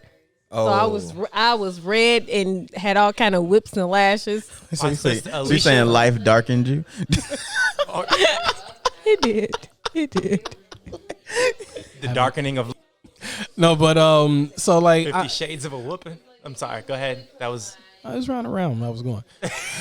So like I don't know if I'm set or I don't know how everybody else. I'm pretty sure everybody's okay with whooping their children at some point. I don't know. We can talk about it a little bit, but I don't know if we're gonna upset any anti-whoopers, because I've had this conversation with a lot of parents, and they're like, "Well, there's no reason to whoop your child, be physical." Then they start putting out all these psychological things and that, and I feel like there's a difference in whooping your child and then beating your child, because I feel like There's a difference. you can talk, you can educate, because the approach that I use and I've seen happen with parents that use that, it's the education piece. I warn you, I educate you. How many times do I have to warn you, educate you before now I have to do physical? And that physical, what you guys talked about, teaches that fear, because now in the back of my head, I'm like, man, what's the worst case scenario? Me getting hit. I don't like pain. Like, you don't go directly to the rod. Like, it's accumulation before you get to it. Well, and then, you have to be careful, because my 5-year-old is very smart. And so I have to pick and choose the way I talk to Joe, and, versus when I actually get physical with her, because they catch on quick. And in the beginning, I was very like, I'm not going to whoop you. I don't want to whoop you. I don't want to have to spank you. I'm going to try talking to you. I'm going to try this out to see if I can just be like, okay, no, you don't do that, blah, blah, blah. And after a while, she kind of caught on, like, oh, okay, that's all you going to do? Like, and, she's like 3 and 4 at that age. And it's like, okay, no, let me flick you on your forehead real quick, because now I'm not playing with you. Like, this ain't just gonna be no conversation. It's funny watching Leah get in trouble, because she knows when she's in trouble. Like, when she's getting ready to step over that line, Raylan to say something to her, and she'd be like, "Huh, okay, let me bring myself back in." I don't whoop Jessie, right? I kid you not. Jessie knows when she's in trouble, because my voice, my tone changes, and she flinches. She'll walk up to me like, and I'm like, baby, I ain't even touched you. I'm not gonna hit you. You would think that we beat this child the way she approaches, like, I just know. Because she knows she did wrong. So, like, she knows she did wrong. So she think like, oh man, they finna get me. And it's like, I'm just gonna talk to you first. I'm glad she's still at the age now where like when she's like acting up, I can threaten her with separating her from Brittany. I'm like, you gonna go home with me? You gonna sit up here with me? Oh, it's done. Yeah. It's a done deal. Whatever she was doing, whatever she was being bad about, it's done. She's not, I'm with my mom. It's best. It's the best part. It's great. I'm not loved. No, I'm not I'm definitely the third favorite uncle, but it's okay. You're not human furniture. I got the other two. You guys But say, you know what? I was gonna say, just as one point, the thing about that also is that you guys are all uncles to them, so it's like it's kind of known but unknown, and they know that at any point when you guys say something to them, they immediately respond. Like, and it's like, hey, these everybody in here, they're authority figures, and you respect authority figures. And like Jordan and Jess, many times I didn't heard you guys talking like, hey, cut it out, and they're like, oh crap, he can say stuff too. Yeah. Oh man, I didn't know there was. Okay, well he yelled it. Wow. Yes. Do I respond? Like, I just love like their fear. Like, oh, okay. So, and I like that, because it's like, yeah, this is a community effort. You're gonna get it from everywhere, because I can't look at you all the time, and I need to make sure that you have a back of your head. Somebody's gonna slap you in the back of your head eventually. And that's why we gotta spend more time with Leah, because she gave me a weird look though when at Brendan's house. I'm like, hey, you gotta be quiet. She went. I don't know if Raylan knew this, but I leaned in and said, hey, you gotta be fucking quiet. Then the tone changed. You realize, It's like, I'm uncle now. They said, hey, you're not a kid, but look, hey, check it out. You're close enough. You gonna have to look. Yeah, you gonna get said something too. You Like, damn near a niece at this point, young lady. Like you gonna be around for a while. Yeah, because I don't hesitate. Like, hey, all y'all. Like, you too, boo. Like, you gonna have to keep it down. so like y'all. we don't say- exclude kids. No, we don't exclude if you're playing with my children, no, I'm gonna say something to you. And if not, the parent have to look. Something If happens. Ray's family, you family. Y'all you guys say that I work in extremes, and You do. You do. So Yes, let's you do. clarify that now before you do. continue. Okay, go ahead. I still stick by what I said, because like I have an issue with people saying all the stuff that you were saying earlier, as far as like letting out all of these pieces of information, saying this, saying that, basically saying like, you can't whoop your kid. And it's like, in my head, it's, oh, I can't whoop my kid, but you can send my kid to war. You can arrest my kid and have him go through trauma in jail. Like, you can do all of these things, but I can't discipline my child to put him on the right path. And it doesn't add up to me in my head. So are you more like, because I get what you're saying, and again, those are extremes. Like, are you talking about systematically how there's a movement to not whoop your kids, but the same system can dictate what to do with your child? Yeah. Okay, like try like Yeah. a different. Okay, I won't talk about you. Let's see if anybody else have any jokes. But I also believe some of those same people are like secretly beating their children. They just don't bring it up. Well, you know what? They save the face. But look, there's abuse can get physical or psychological. This is true. Because a whooping, man, look, there's some psychological abuse, man. I'm not My looking. sister missing from the house. That was That psychological. you're right. The That has fear, stuck with me the my fear, entire life. The fear, man. Yeah, that's something you got to live with. Yeah, because to this day, my my mom tells me I'm the reason my brother has abandonment issues because Way to go. when he was 7 or 6. My mom had went and took my little cousin back to Milwaukee, so I was watching the kids or whatever, and he was bad, and my mom didn't believe in me hitting her kids. How old are you? 15. Okay. So he was bad, and I kept telling him, I kept saying, like, Come on, say it. I was on the phone for this whole thing. Say it. I told him his mom Your mom is not coming back anymore. and so I kept telling him this.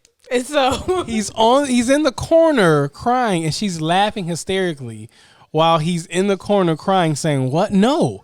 it didn't get worse because she talks to him, calms him down. And I said, she lying, right? You're a mean one, Mr. Grinch. Anyway. I mean, of course she came back. But he was so bad, and she wouldn't let me hit him. So I had to do something. No, my She was laughing, y'all. my two She's sisters. still laughing now. She's still laughing at the psychological trauma that he had to realize that his mother wasn't coming back in the bed with him. So It I mean, was all of a few hours. not all psychological damage is on purpose though. Except, but Brittany's. But like, He can't love right no more. my sister is right below me. Both of them have had something that I believe stuck with them their entire lives. Like, one was left on a train platform down in the city. It was an accident, but I mean, she was left until the next train was able to come back. And then Sweden, Stockholm City train station. okay. A train platform down in the city. So my phone's listening. Oh. Stop it, FBI agent. And then another one has a problem with police because she kept seeing them in the neighborhood. Like, it's not always on purpose, but That's more of just childhood trauma, not necessarily caused by parents or parental discipline. The It's just police were coming to the house. Oh. Okay, never mind. Dun, dun, dun, dun, dun, dun. You need that as a as a thing. Yeah, that's I can get that. tough. Calling the police on family, especially older family, is tough. My older cousin had to make that phone call once when we were younger. I think I was 11, he was 12, and yeah, that's tough. No, I got used to it. Like, Yeah, you get used to it, but that first one, That you shouldn't have to. no, I shouldn't. But I kid you not. No, I After a know. while, it was just like You get they're numb to- here again. Let me go make me a sandwich. Well, that's anything. It's even growing up, like you get desensitized. I got used to hearing gunshots. So like when I went off to school and went to Purdue at Hammond, and I didn't hear any gunshots in that little, old neighborhood around the area, it was weird to hear silence. It is very weird to hear silence, but I have still not gotten used to gunshots. That's good, bro. That is really good. It's not normal to get It used does. to that. I hear gunshot and it doesn't even flinch. So when me. you relieved when that dude shot at his baby mama on 173rd, It made me feel like a little bit like, oh man, there's violence that still happens you here. feel that home? Yeah, I felt a little bit at home. No, not like really. Like when there was like little like random crimes going around, it didn't make me feel at home, but I was already prepared for it, if that makes sense. Yeah. So I'm like, oh, like it wasn't a big surprise for me. I'm like, weren't okay, shocked. I wasn't that far away from it. Yeah, I remember when that happened. People were very shocked that would happen so close to like a campus. I'm like, oh, action can happen anywhere. Yeah, it wasn't phased at all. And then like you should hit, man, some of these meetings where they like do stuff like how we gonna keep our kids safe. It's hard for me not to feel like a pessimist because like they come from the most privileged, safe areas. Dude, so when they were like, yeah, well, we should do this, this, and other, and in the back of my head, I'm like, well, a person can still do this and still break in and do this.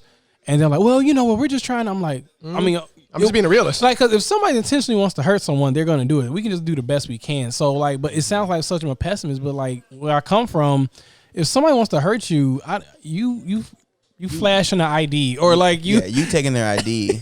They'll go upstairs, commit a crime, come back and check out with their ID easily. Yeah, they're not facing So that it's shit. like a lot of stuff is that growing up has desensitized me, and like I see that, and making sure that doesn't desensitize me as a parent, because even with Jordan and Jess, I have to make sure that I'm not like just like cold, like don't care about your emotions. Dude, no, I have an issue with being insensitive, especially when it comes to more privileged people talking about their issues, so to speak, or like the danger in their neighborhood, and I just look at them like I've laughed, and it's very mean to do, but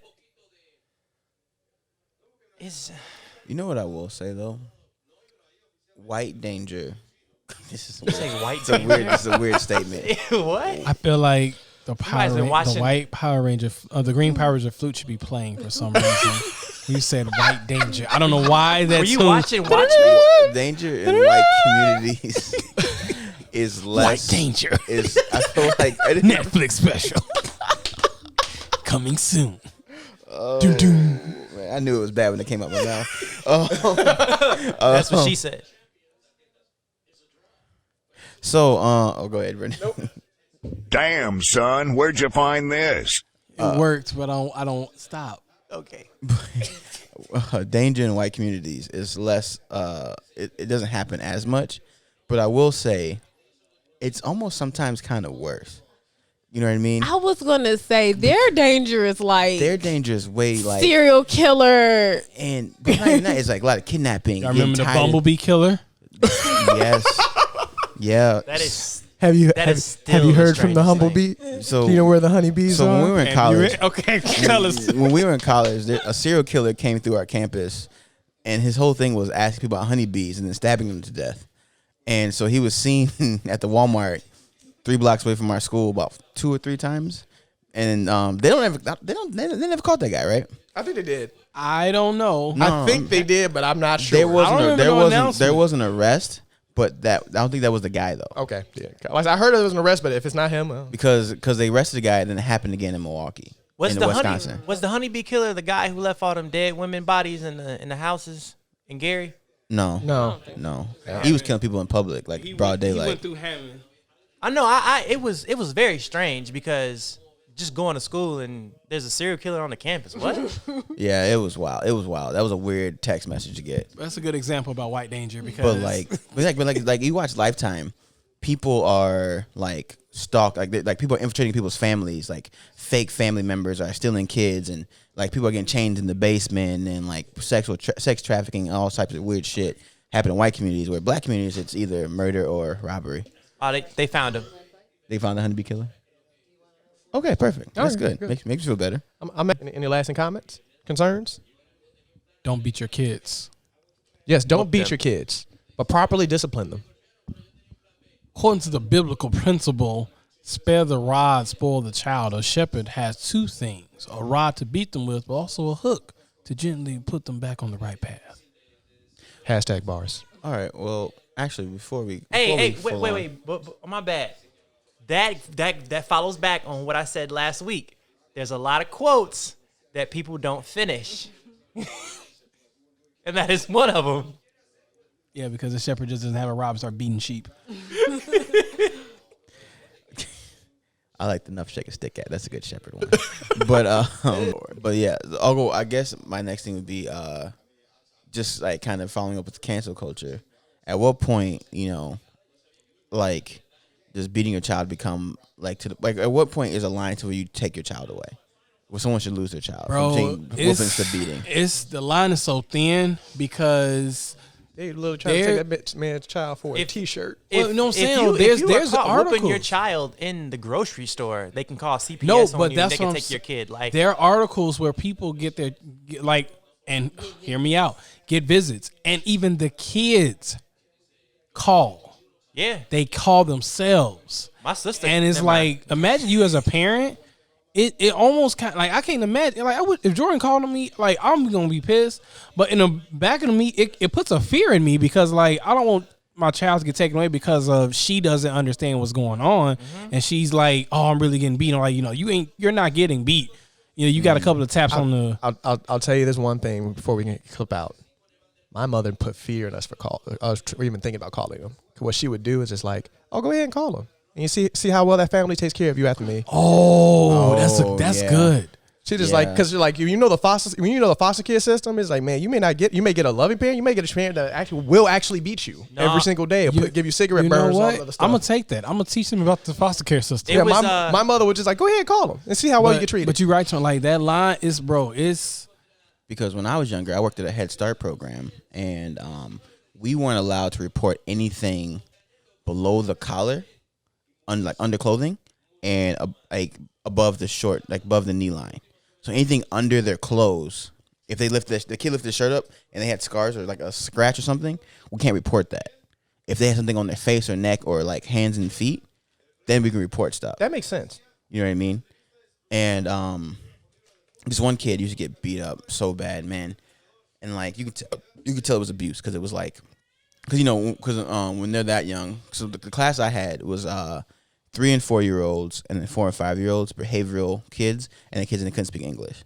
And so we had one kid who was just really shy, couldn't really like talk, wouldn't talk really. And so when they go to the bathroom at that age, you have to keep your hand in the door because you can't let them close the door and be by themselves.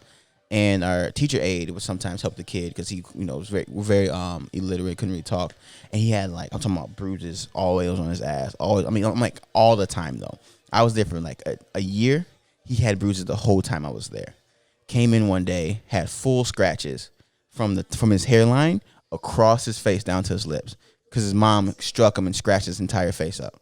And now the problem was the dad didn't have any custody because he was a felon. So he had assisted visitation. He'd come with his PO to pick up the son once a month. And that week he happened to be the one picking him up. But we had to call, and they came in. They wouldn't let him take him. They took the kid, and I don't know what happened after that because I was a couple weeks before I left, but I didn't see him again for the next month I was there.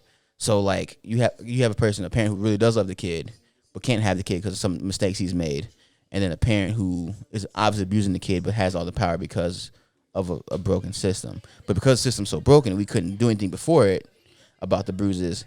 It led to that kid being hurt that bad. And then this goes to like that Gabriel Hernandez. You guys watch that Gabriel Hernandez documentary on Netflix? No. They called the child service came to this house 26 times before that kid was murdered. They came to his house 26 times, bro. He died at 8, and they never took that kid away from them. It's like how do you make that better? You know what I mean? Like they're talking about these. One of the caseworkers said he has 109 active cases at any time given time. You know what I mean? Like it's such like there's a lot of cancel culture around it for celebrities, but the lower level, like our level of people, there's no protection for these kids whatsoever.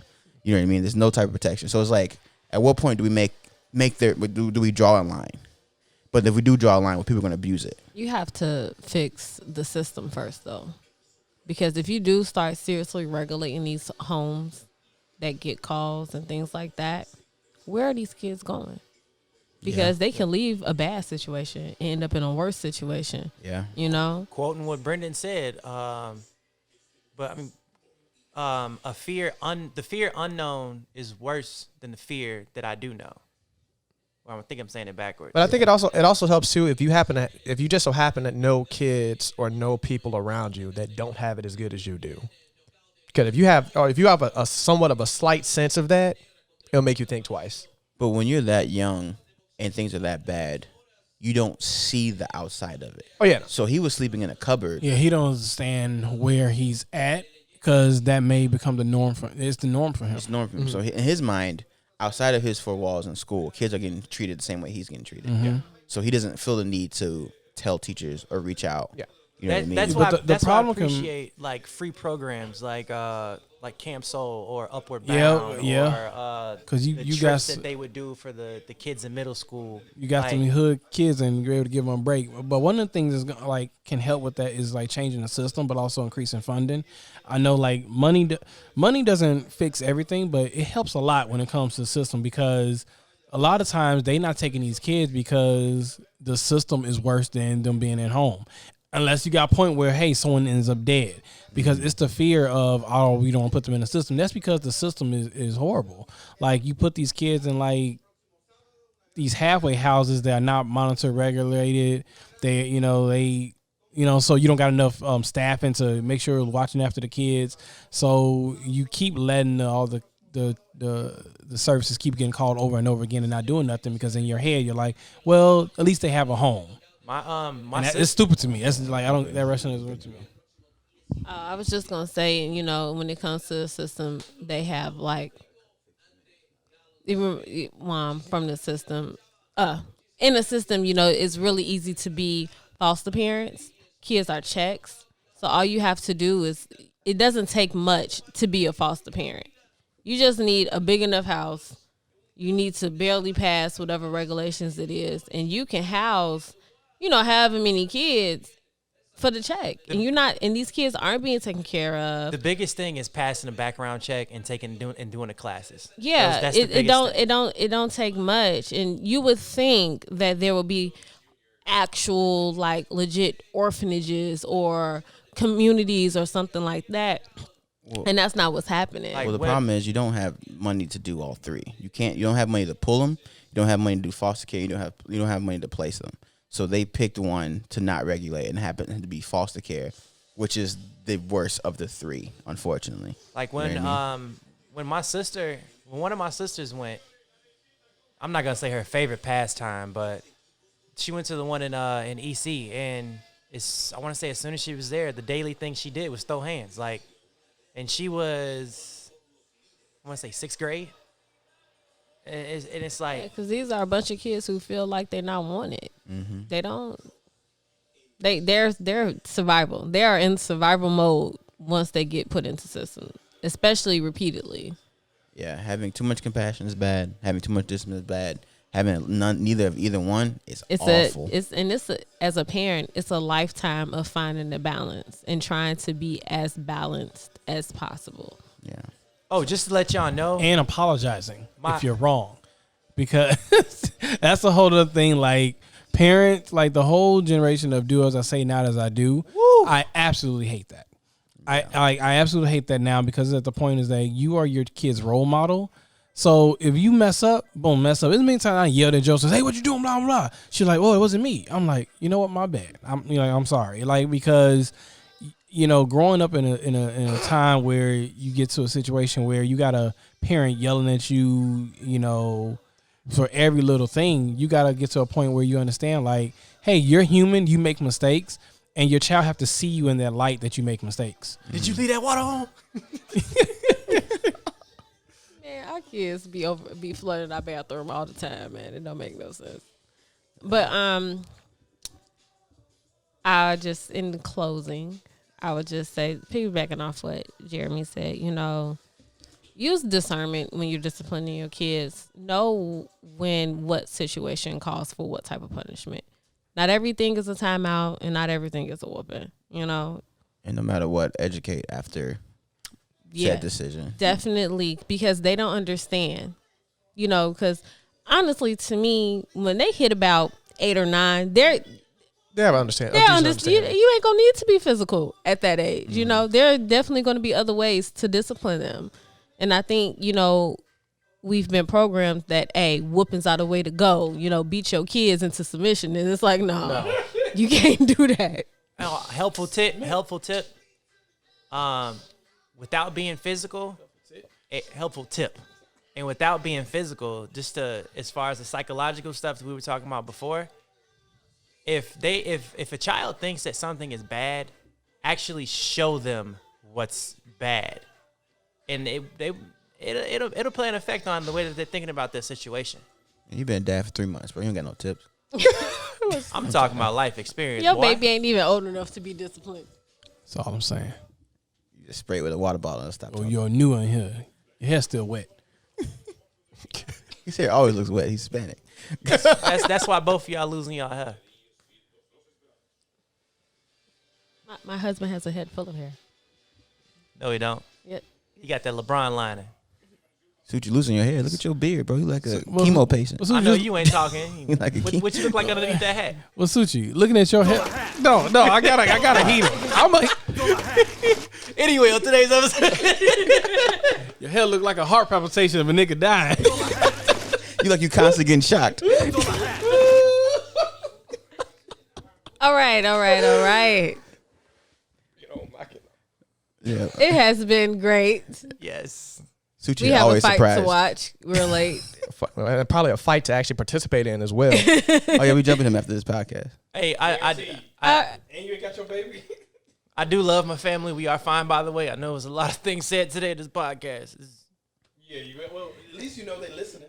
Yeah. Yeah. Somebody try to call CPS on my mama now. I know, right? Disclaimer: everyone's happy, everyone's safe, everyone's fed. No one's being abused. That's under 26. Anyway, this has been No Time to Explain. We'll catch y'all next episode. Deuces.